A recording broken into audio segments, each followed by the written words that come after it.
Programme देखते हैं। ये जो अभी हम एक प्रोग्राम देखते हैं। ये जो अभी हम लोकल वेरिएबल, ग्लोबल वेरिएबल और फॉर्मल पैरामीटर के बारे में देखे हैं, इनको प्रोग्राम के थ्रू समझने की कोशिश करते हैं। सबसे पहले एक हेडर फाइल इंक्लूड कर लिए हैं, हैज़ इंक्लूड stdio.h। फिर यहाँ पे एक इंटीजर टाइप का डेटा टाइप से एक वेरिएबल ए नाम का एक वेरिएबल लिया गया है या डिक्लेयर किया गया है। इसको फिक्स कर दिया है, मतलब ए की वैल्यू ए इक्वल्स टू 10, तो ए की वैल्यू को यहाँ पे 10 फिक्स कर दिया गया है। अब हम ओपन करते हैं main function wide main function का ब्रैकेट ऑन हो गया है और फिर से एक वेरिएबल इंटीजर टाइप का डिक्लेयर किया गया है बी नाम का, और इसको भी फिक्स कर दिया गया है int b equals to 5। B की वैल्यू यहाँ पे 5 असाइन कर दिया गया है। अब हम यहाँ पे एक मैसेज प्रिंट करा रहे हैं, प्रिंट एफ %d ए और बी। कहने का मतलब ये है कि जैसे ही हम प्रिंट एफ में मैसेज को प्रिंट कराएंगे तो हम क्या चाह रहे हैं यहाँ पे कि भैया ए की वैल्यू और बी की वैल्यू हमको क्या मिले, आउटपुट स्क्रीन पर शो हो जाए। तो यहाँ पे देखो दो प्रकार के वेरिएबल का डिक्लेरेशन हुआ है, एक मेन फंक्शन के बाहर हुआ है और दूसरा मेन फंक्शन के अंदर हुआ है।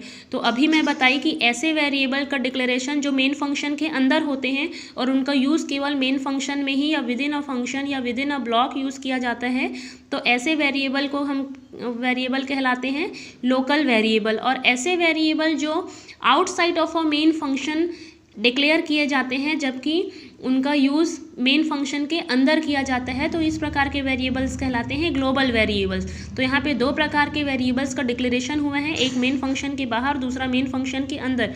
तो ये वेरिएबल जो मेन फंक्शन के बाहर हुआ है, इन वेरिएबल को बोलेंगे ग्लोबल वेरिएबल, और इनका यूज़ कहाँ करेंगे, मेन फंक्शन के अंदर। जैसे कि हम देख सकते हैं यहाँ पे ए नाम का वेरिएबल लिया गया है, इंटीजर टाइप का है, और ए की वैल्यू को 10 असाइन कर दिया गया है, और इसको यहाँ पे हम कॉल कहाँ पे कर रहे हैं या इसकी डेफिनेशन कहाँ पे लिखी जा रही है, ये यहाँ पे मेन फंक्शन के अंदर। ये मेन फंक्शन जैसे ही ओपन हुआ इसका मॉड्यूल, मेन फंक्शन के अंदर इसकी डेफिनेशन लिखी जा रही है। हम चाहते हैं कि ए की वैल्यू 10 जो है आउटपुट स्क्रीन पर हमको मिले, तो हम यहाँ पे मैसेज प्रिंट करा दिए हैं, प्रिंट एफ %d ए और बी। तो जैसे ही ऐसे लिखेंगे मतलब ए की वैल्यू 10 हमको आउटपुट स्क्रीन पर दिखेगी।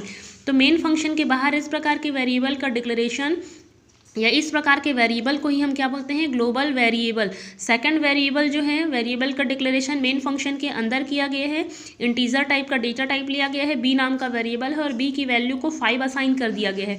और ये जो वेरिएबल का डिक्लेरेशन है यही कहलाते हैं लोकल वेरिएबल, और इसका यूज़ भी केवल और केवल कहाँ किया जाता है, मेन फंक्शन के अंदर। देखो जैसा कि हम देख सकते हैं यहाँ पे मेन फंक्शन के अंदर वेरिएबल का डिक्लेरेशन किया गया है, प्रिंट एफ %d ए और बी। मतलब जैसे ही इस लाइन को हम लिखेंगे तो बी की वैल्यू हमको आउटपुट स्क्रीन पर 5 मिलेगी। तो इस मेन फंक्शन के अंदर इस प्रकार के यदि वेरिएबल को डिक्लेयर किया जाए तो ये कहलाता है ग्लोबल वेरिएबल। और ये जो वेरिएबल है जो मेन फंक्शन के बाहर डिक्लेयर किया गया है लेकिन इसका डेफिनेशन जो है मेन फंक्शन के अंदर लिखी गई है, ये कहलाते हैं ग्लोबल वेरिएबल। ठीक है। और local variable, global variable, formal parameter, इनके प्रोग्राम्स और नेक्स्ट पार्ट में हम और अच्छे से देखेंगे। साथ ही साथ अभी हम देख रहे थे स्कोप कि कोई भी वेरिएबल को यदि डिक्लेयर किया जाए तो उसकी भी जो विजिबिलिटी है या जो एक्टिवनेस है वो ऑल ओवर प्रोग्राम में कहाँ तक एग्जिस्ट करेगा या कहाँ पर वो डिस्ट्रॉय हो जाएगा। तो इसके लिए हम 3 प्रकार के प्लेसेस देखे थे कि कहाँ कहाँ पे हम लोकली वेरिएबल या ग्लोबल वेरिएबल या फॉर्मल पैरामीटर को हम डिक्लेयर कर सकते हैं और कहाँ कहाँ उसका यूज़ होता है प्रोग्राम में। इसके अलावा भी और अदर स्कोप है, जैसे जिसमें से पहला है प्रोग्राम स्कोप, नेक्स्ट है फाइल स्कोप, फंक्शन स्कोप और ब्लॉक स्कोप। तो देखो डायग्राम से क्लियर हो रहा होगा कि ब्लॉक स्कोप जो है सबसे, इसका जो फील्ड है या रेंज कह सकते हैं, ये सबसे स्मॉल रेंज का होता है ब्लॉक स्कोप। ब्लॉक मीन्स होता है जैसे ही मेन फंक्शन ओपन हुआ तो ये जो मेन फंक्शन का जो मॉड्यूल है, ये करली ब्रैकेट ओपन होने से करली ब्रैकेट क्लोज होने तक के ही इस एरिया को ही हम क्या बोलते हैं, ब्लॉक बोलते हैं। तो ऐसे वेरिएबल जिनकी विजिबिलिटी केवल इन मेन फंक्शन के अंदर या इन मॉड्यूल्स के अंदर होती है, ये कहलाता है ब्लॉक स्कोप। फंक्शन स्कोप क्या होते हैं, जो किसी फंक्शन में पूरे ऑल ओवर फंक्शन में जो यूज़ किया जाता है। नेक्स्ट है फाइल स्कोप। अब हम फाइल क्रिएट करते हैं तो ऐसे वेरिएबल जो पूरे फाइल में जिनकी विजिबिलिटी बनी होती है वो फाइल स्कोप कहलाता है।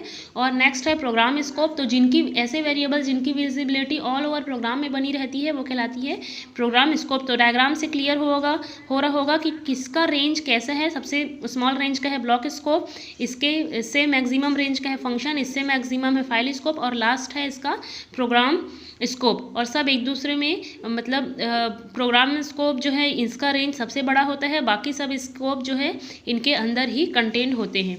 ठीक है, थैंक यू।